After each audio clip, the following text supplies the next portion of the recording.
Et comment vous avez fait alors pour les Eleven's Cup maintenant, avec des terrains en moins? Alors c'était un souci, bon, quand on a vu l'état de la bulle lundi soir, on était un peu catastrophé. On s'est posé beaucoup de questions par rapport à ça. D'abord, la première chose qu'on s'est dit, est-ce qu'on va pouvoir organiser l'événement? Surtout que la fédération nous demande d'être assez intransigeant au niveau du cahier des charges et d'avoir 2 sites. Il faut savoir quand même qu'il y a des gens qui viennent de très très très loin, qu'il y a des billets de réservation qui sont pris depuis longtemps. Donc on a décidé au niveau de notre comité d'organiser ce tournoi. On avait déjà un complément de terrain pour l'organisation de notre tournoi. C'était le secteur de Thionville-Gaine-Tranche qui nous prêtait les trois terrains qui nous manquaient. Et puis là, on a sollicité Manom, Étanges-Grande, Thionville-Gazélec.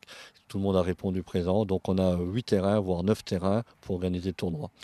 Ce qui contraint aussi une nouvelle organisation, beaucoup de navettes, 4-5 véhicules qui sont prévus. Donc j'ai des chauffeurs qui font que ça. Malgré la rupture de la bulle couvrant les 3 cours extérieurs, le tennis club de Cattenom ne pouvait passer à côté de sa 2e édition de l'Eleven's Cup.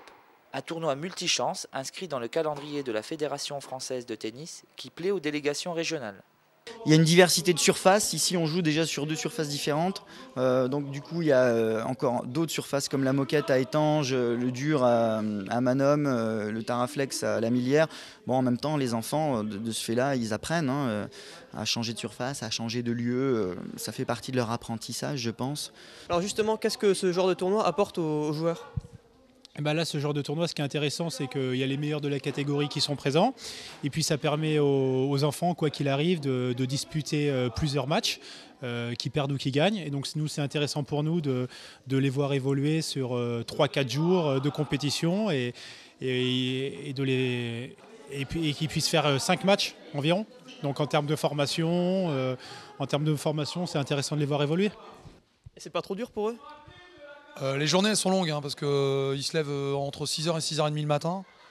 On en a un hier qui a fini son match à 22h, donc c'est vrai que ça fait des grosses journées pour eux. Mais bon, après derrière, c'est vrai qu'ils sont tous plus ou moins habitués, ils jouent toute l'année, ils sont préparés pour, entre guillemets, c'est des compétiteurs, donc forcément, ils ont l'habitude de faire ça. Il y a des craquages, oui, et c'est intéressant pour nous de les observer sur plusieurs jours, avec la fatigue, avec l'éloignement des parents.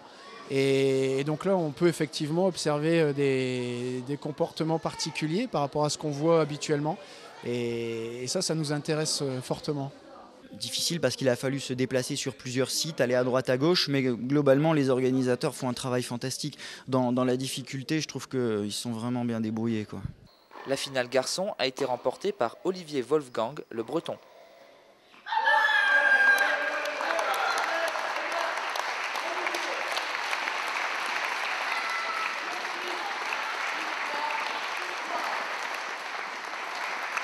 En fait, mon père était entraîneur de tennis et moi, mon père m'a demandé si je voulais taper quelques balles.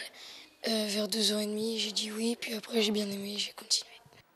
Prédestiné à une grande carrière, il n'a pas vaincu sans mal son adversaire du jour. Cliff Noé, je suis 15-5, je viens de la Ligue de Provence et j'ai 11 ans. L'opposition de style a fourni un spectacle splendide aux spectateurs, ce qui ne fut pas le cas de la finale féminine, tellement rapide que nos reporters n'ont même pas eu le temps de la filmer. Cette finale a été remportée en 2-7, 6-4, 6-2 par Théo Gravouil face à Elisa Hadj.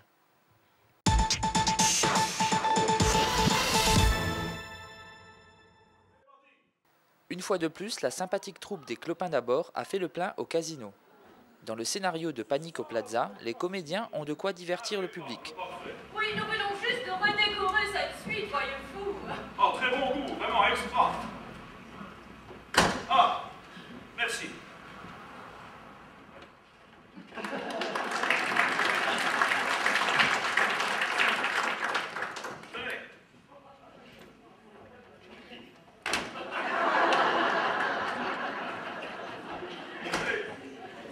Vous feriez mieux d'augmenter votre personnel plutôt que de redécorer les suites. Alors qu'il devrait se trouver en séance de nuit à l'Assemblée nationale, un ministre du gouvernement de Nicolas Sarkozy s'apprête à passer la nuit avec sa maîtresse Ségolène Benamou, proche de Martine Aubry.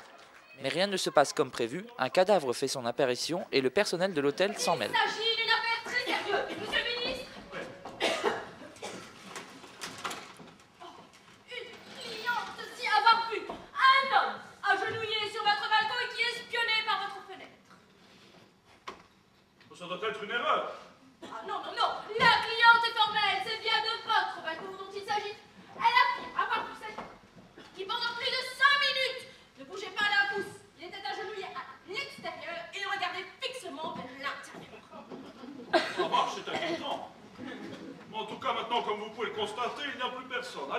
tout cela, ça n'est pas bien grave. Au contraire, tout prouve qu'il s'agit là d'un voleur ou bien d'un espion.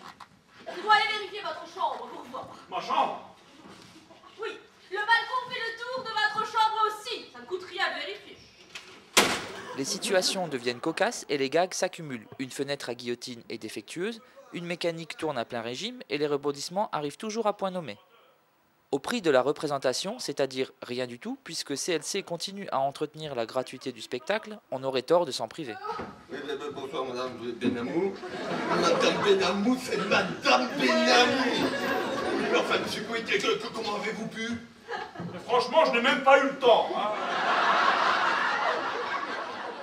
D'ailleurs, maintenant, je m'en fous. Il devient urgentissime de retrouver la jupe de madame Benamou afin qu'elle se rhabille et qu'elle parte. Et elle est où cette jupe?